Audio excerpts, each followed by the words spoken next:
Hi, welcome to my channel. నేనైతే కుర్మా చేసుకుంటున్నాను. పూరికి ఆవాలు వేసి కరింపాకు వేసిన, ఎర్రగడ్డలు వేసినాను. ఎర్రగడ్డలు వేసేసి టమాటాలు వేసి తెల్లగడ్డ వేసినాను. బాగా మనం అయితే వాడ్చుకోవాలి. మనం ఎంత వాడిస్తే అంత బాగా టేస్ట్ అయితే ఉంటుంది. మనం అంత లోపల నేను ఉల్లగడ్డ, అరటికాయ బాగా జూకునేస్తా ఉన్నాను. కొంచెం పొడి పొడిగా ఉంటే బిన్నె కుర్మా అయిపోతుంది. గబామని తినేవచ్చు. మనకు ఫుడ్ అయితే రెడీ అయిపోతుంది. గబామని ఉడికేదానికి లేట్ అవుతుందని నేను పిల్లకాయలు ఆకలి టైం అయిపోతుందని గబగబని చేశాను అనమాట. చూడండి, తురిమేసి ఆ పొడి అయితే వేసుకునేసినాను. అరటికాయ, ఉల్లగడ్డ పొడి వేసుకొని బాగా కలుపుకుంటా ఉన్నాను.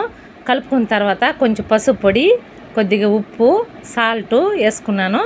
బాగా ఇంకొకసారి మనం కలుపుకొని ఒక 5 నిమిషాలు బాగా కొంచెం ఇదన్న తర్వాత కలిపేసి మనం కొంచెం వాటర్ పోసేవాళ్ళనమాట. ఒక 2 గ్లాస్ వాటర్ పోసేసినామంటే కుర్మా రెడీ అయిపోతుంది.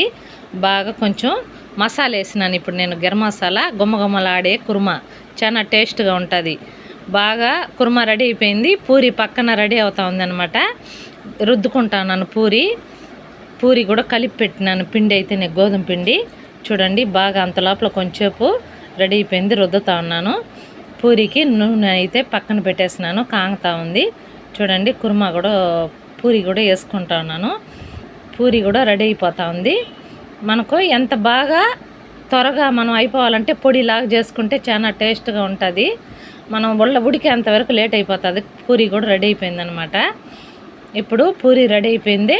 తిప్పేసి ఎత్తుకునేసి పూరి పెట్టుకున్న కుర్మా రెడీ అయిపోయింది పక్కన. అంతే, కుర్మా గుమ్మగుమ్మలాడే కుర్మా రెడీ అయిపోయింది.